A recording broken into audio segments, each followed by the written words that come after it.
ቀብራራው ማለት ነው። ኢንስታግራም ላይ ደግሞ መጧል እንግዲህ ዘና ፈታ ብሎ እንግዲህ በዚህ ስልክ ማለት ነው ቀብረር እያለ መጧል ማለት ነው። የማይጨክን ልብ እያለ ማለት ነው። የማይጨክን ልቤ አይጨክንም ሀይሚዬ የኔ ውድ ነገር ተረጅኝ እያለ እንግዲህ መጧል ማለት ነው። ኦ ማይ ጉድነስ። ሰላም ሰላም ውድ ቤተሰብ እንዴት ናችሁ? ደህና ናችሁ? ያለው እግዚአብሔር ይመስገን።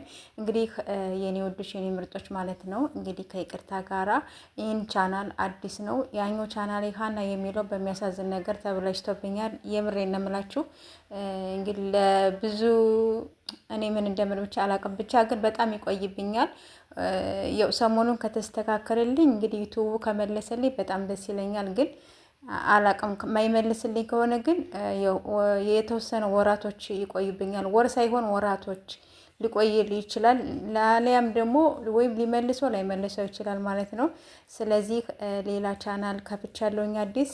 ከይቅርታ ጋር እየገባችሁ ሰብስክራይብ አድርጉኝ ማለት ነው። ምንም ነገር እየሰራ አይደለም። ጠዋት የሰራሁት ዝም ብዬ በቃ ማለት ከተመለሰልኝ በማለት ነው። ያን ማለት በዛኛው ሀና በሚለው ፖስት እያደረኩ ያሉት ማለት ነው። ከተመለሰልኝ ቻናሉ ደግሞ ከሚቀዝቅዝ ከመለሰልኝ በጣም ደስ ይለኛል። እግዚአብሔር እንምላችሁ። ስለዚህ ይሄኛው ደግሞ ለሰዓትም ስለሚያገለግለኝ በቃ በቻልኩት ያቅም ሁሌም ልፖስትበት ላልፖስትበት እችላለሁኝ። ግን እኔ በጣም ፈልገው ደግሞ ያኛው ቻናል ነው። ስለዚህ የኔ ወደሽ ማለት ነው ያኛው የማይመለስልኝ ከሆነ በዚህኛው በአዲሱ በዚህኛው አሁን ማለት ነው ሌላ ቻናል ነው።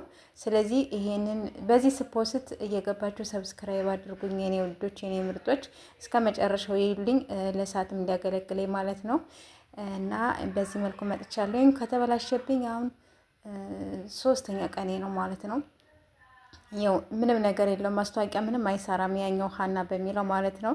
ስለዚህ የገባችሁ ሰብስክራይብ አድርጉኝ። እንግዲህ የቡራ የሀይሚዬ ፋሚሊዎች ማለት ነው። ሌሎቻችሁም እንደዚህ ሰብስክራይብ አድርጉ። በዛኛው ነው አሁን ፖስተው ማለት ነው። እና የኔ ውዶች ይሄን ይመስላል እላችኋለሁኝ። በዚህ መልኩ መጥቻለሁኝ። እንግዲህ አደራ ብያለሁ። ሁላችሁንም ውድድ ነው ማድረጋችሁ የማከብራችሁ። እናንተም ያው ስለምትወዱኝ ስለምታከብሩኝ ነው እየመጣችሁ ቪዲዮ ስለቅ ምን ስልም እናንተ የምትከታተሉኝ ማለት ነው። ከዚህ የበለጠ ደግሞ ይሄንን እንድትከታተሉኝ እፈልጋለሁኝ። መልካም ቆይታ ይሆንላችሁ።